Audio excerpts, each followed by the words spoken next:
വാർത്തകൾ വിശദമായി. പ്രശസ്ത ചലച്ചിത്ര സംവിധായകനും കേരള ഫിലിം ഡെവലപ്മെന്റ് കോർപ്പറേഷൻ ചെയർമാനുമായ ലെനിൻ രാജേന്ദ്രൻ അന്തരിച്ചു. കരൾ സംബന്ധമായ അസുഖത്തെ തുടർന്ന് ചികിത്സയിലായിരുന്നു.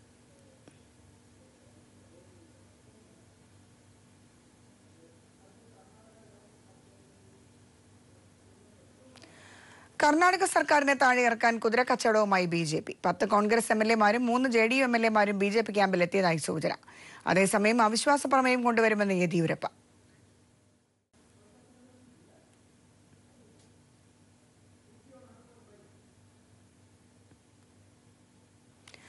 ആലപ്പാട് സമരം എന്തിനു വേണ്ടിയെന്ന് വ്യവസായ മന്ത്രി. ആലപ്പാട്ടുകാർ ആരും സമരത്തിനില്ലെന്നും ഖനനം നിർത്തേണ്ട കാര്യമില്ലെന്നും EP ജയരാജൻ.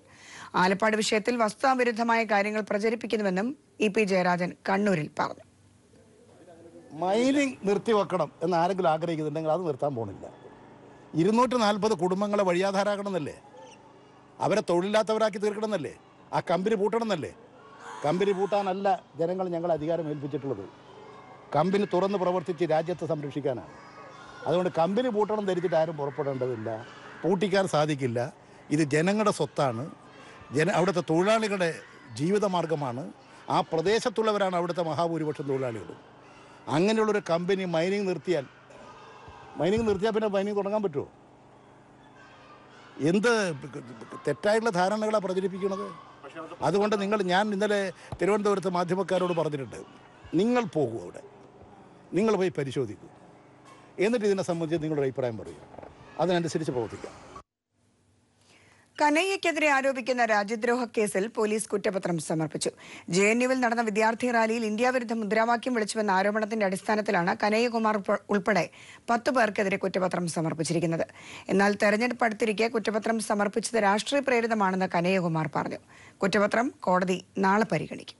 പാർലമെന്റ് ആക്രമണ കേസിലെ സൂത്രധാരൻ അഫ്സൽ ഗുരുവിനെ തൂക്കിലേറ്റതിനെതിരെ 2016 ഫെബ്രുവരിയിൽ JNU ക്യാമ്പസിൽ നടന്ന പരിപാടിയിൽ രാജ്യവിരുദ്ധ മുദ്രാവാക്യങ്ങൾ വിളിച്ചുവെന്നാണ് ഇവർക്കെതിരെയുള്ള ആരോപണം. രാജ്യദ്രോഹത്തിന് പുറമെ കലാപമുണ്ടാക്കൽ, അനധികൃതമായി സംഘം ചേരൽ എന്നിവയാണ് 10 പേർക്കെതിരെ ചുമത്തിരിക്കുന്ന കുറ്റങ്ങൾ. ദില്ലി പോലീസിലെ സ്പെഷ്യൽ സെല്ലാണ് കേസ് അന്വേഷിച്ചിരുന്നത്. 1200 പേജുകളുള്ള കുറ്റപത്രമാണ് ദില്ലി പട്ടേൽ ഹൗസ് കോടതിയിൽ സമർപ്പിച്ചിരിക്കുന്നത്.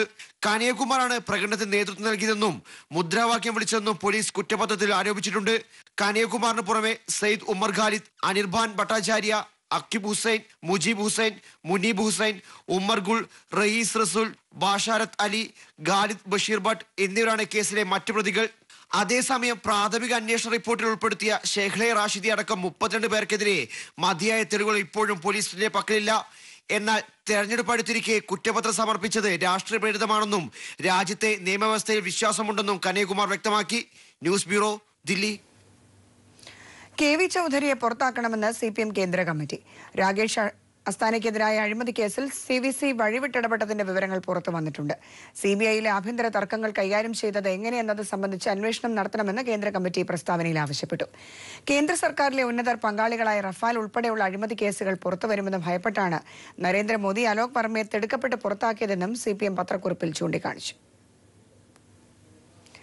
കമ്പ്യൂട്ടറുകളും മൊബൈൽ ഫോണുകളും നിരീക്ഷിക്കാനുള്ള കേന്ദ്ര സർക്കാരിന്റെ വിവാദ ഉത്തരവ് ഇടക്കാലമായി സ്റ്റേ ചെയ്യാൻ സാധിക്കില്ലെന്ന് സുപ്രീം കോടതി. കേന്ദ്ര സർക്കാരിന്റെ മറുപടി കേട്ട ശേഷം മാത്രമേ ഇക്കാര്യത്തിൽ തീരുമാനമെടുക്കാനാവൂ എന്നും സുപ്രീം കോടതി വ്യക്തമാക്കി. വിഷയത്തിൽ 6 ആഴ്ചയ്ക്കകം മറുപടി നൽകണമെന്ന് കേന്ദ്രത്തോട് കോടതി ഉത്തരവിട്ടു.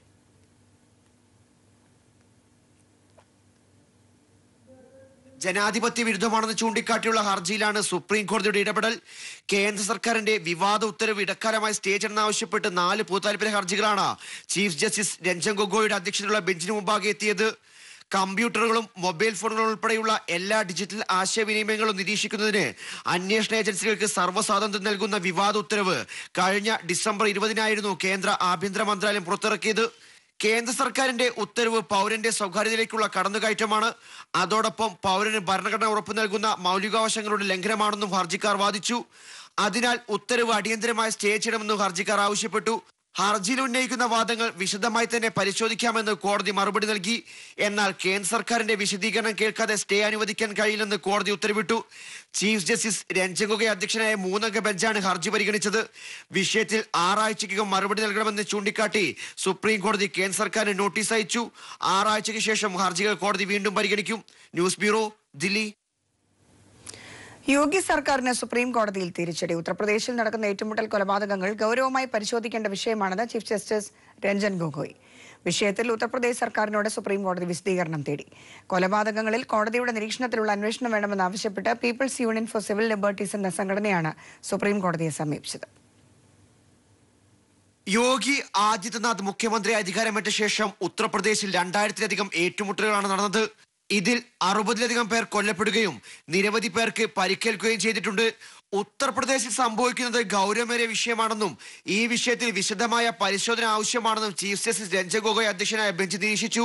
ഗുരുതരമായ ക്രിമിനൽ കേസിൽ പ്രതികളായവരെ പിടികൂടാനെന്ന പേരിൽ നടക്കുന്ന വ്യാജ ഏറ്റുമുട്ടലുകൾ എല്ലാ നടപടിക്രമങ്ങളും മനുഷ്യാവകാശങ്ങളും ലംഘിക്കുന്നതാണെന്ന് UN മനുഷ്യാവകാശ സംഘടന വരെ ചൂണ്ടിക്കാട്ടിയിരുന്നു. കൊല്ലപ്പെടുന്നവരിൽ ഭൂരിഭാഗവും മുസ്ലിം ദളിത് വിഭാഗത്തിൽപ്പെടുന്നവരാണെന്നും ജാതിയവും വംശീയവുമായ ഉന്മൂലനമാണ് ഭരണകൂടത്തിന്റെ ഒത്താശയോടെ നടക്കുന്നതെന്ന വിമർശനവും ശക്തമാണ്. 2016 ശേഷം രാജ്യത്ത് നടന്ന ആൾക്കൂട്ട കൊലപാതകങ്ങളുടെ കണക്കുകൾ നാഷണൽ ക്രൈം റെക്കോർഡ്സ് ബ്യൂറോയുടെ പക്കലില്ല എന്നത് മോദിയുടെയും യോഗിയുടെയും ഒത്തുകളിയാണെന്ന ആരോപണവും ശക്തമാണ്. ഉത്തർപ്രദേശിലെ വ്യാജ ഏറ്റുമുട്ടലുകളിൽ കോടതി നിരീക്ഷണത്തിലുള്ള സ്വതന്ത്ര അന്വേഷണം ആവശ്യപ്പെട്ടുള്ള പൊതുതാൽപര്യ ഹർജിയിലാണ് കോടതിയുടെ ഇടപെടൽ. 6 ആഴ്ചയ്ക്കകം വിഷയത്തിൽ വിശദീകരണം നൽകണമെന്ന ഉത്തരവിട്ട കോടതി ഉത്തർപ്രദേശ് സർക്കാരിന് നോട്ടീസ് അയച്ചു. ഹർജി ഫെബ്രുവരി 12 കോടതി വീണ്ടും പരിഗണിക്കും.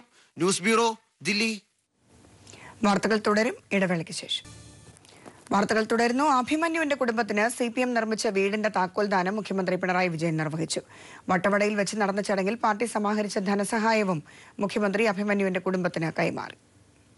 അഭിമന്യുവിന്റെ ഓർമ്മകൾ ജ്വലിച്ചു നിന്ന അന്തരീക്ഷത്തിലായിരുന്നു ചടങ്ങ്. രക്ഷിതാക്കളായ മനോഹരൻ, ഭൂപതി എന്നിവരെ ആശ്വസിപ്പിച്ച ശേഷം മുഖ്യമന്ത്രി പിണറായി വിജയൻ വീടിന്റെ താക്കോൽദാനവും സഹായനിധി കൈമാറ്റവും നിർവഹിച്ചു. സ്ഥലത്തിനും വീട് നിർമ്മാണത്തിനുമായി 39 ലക്ഷം രൂപയാണ് ചെലവായത്. സഹായനിധിയിൽ 23,75,000 രൂപ നിക്ഷേപമുണ്ട്. അഭിമന്യുവിന്റെ ഓർമ്മയ്ക്കായി വട്ടവടയിൽ നിർമ്മിച്ച ലൈബ്രറിയുടെ ഉദ്ഘാടനവും മുഖ്യമന്ത്രി നിർവഹിച്ചു. മന്ത്രി MM Mani, MP advocate Joyce George, MLA S Rajendran, CPIM ജില്ലാ സെക്രട്ടറിമാരായ KK ജയചന്ദ്രൻ, CN മോഹനൻ, അഭിമന്യുവിനൊപ്പം അക്രമത്തിന് ഇരയായ അർജുൻ, അഭിമന്യുവിന്റെ ജീവിതം ആസ്പദമാക്കിയുള്ള സിനിമയിലെ താരങ്ങൾ തുടങ്ങി പ്രമുഖർ ചടങ്ങിന് സാക്ഷികളായി എത്തിയിരുന്നു. ജൂലൈ 2-നാണ് മഹാരാജാസ് കോളേജ് വിദ്യാർത്ഥിയായിരുന്ന അഭിമന്യുവിനെ SDPI പ്രവർത്തകർ ക്രൂരമായി കൊലപ്പെടുത്തിയത്. News bureau, Idukki. നാടിന്റെ ഐക്യവും ഒരുമയും തകർക്കാനുള്ള RSS ശ്രമത്തെ UDF പിന്തുണയ്ക്കുകയാണെന്ന് മുഖ്യമന്ത്രി പിണറായി വിജയൻ. കേരളത്തെ എങ്ങനെയൊക്കെ ബുദ്ധിമുട്ടിക്കാമെന്നാണ് കേന്ദ്ര സർക്കാർ നോക്കുന്നതെന്നും അദ്ദേഹം പറഞ്ഞു.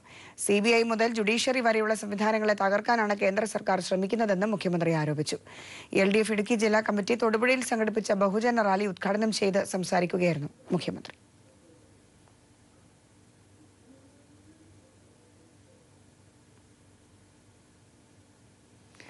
ശബരിമലയ്ക്ക് പിന്നാലെ സ്ത്രീകൾക്ക് പ്രവേശനം അനുവദിച്ച ഈ വർഷത്തെ അഗസ്ത്യാർകൂട യാത്രയ്ക്ക് തുടക്കമായി. കേന്ദ്ര പ്രതിരോധ വകുപ്പിന്റെ ദക്ഷിണേന്ത്യൻ വക്താവായ ധന്യ സനലാണ് ആദ്യ സംഘത്തിലെ വനിതയായി ചരിത്രത്തിൽ ഇടം നേടിയത്. സ്ത്രീ പ്രവേശനത്തിനെതിരെ പ്രതിഷേധവുമായി ആദിവാസികളിൽ ചിലർ രംഗത്തെത്തി.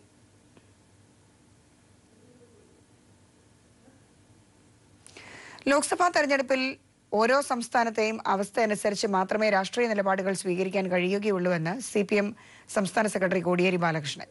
ലോക്സഭാ ഇലക്ഷന് മുൻപ് ഒരു രാഷ്ട്രീയ കൂട്ടുകെട്ടുണ്ടാകില്ലെന്നും ഇലക്ഷന് ശേഷം BJP അധികാരത്തിൽ നിന്ന് പുറത്താക്കാൻ സാധ്യമാകുന്ന വിധത്തിലുള്ള രാഷ്ട്രീയ പുനരേകീകരണം ഇന്ത്യയിൽ ഉണ്ടാകുമെന്നും കോടിയേരി പറഞ്ഞു. ഈ വാർത്താ ബുള്ളറ്റിൻ പൂർണ്ണമാകുന്നു. നമസ്കാരം.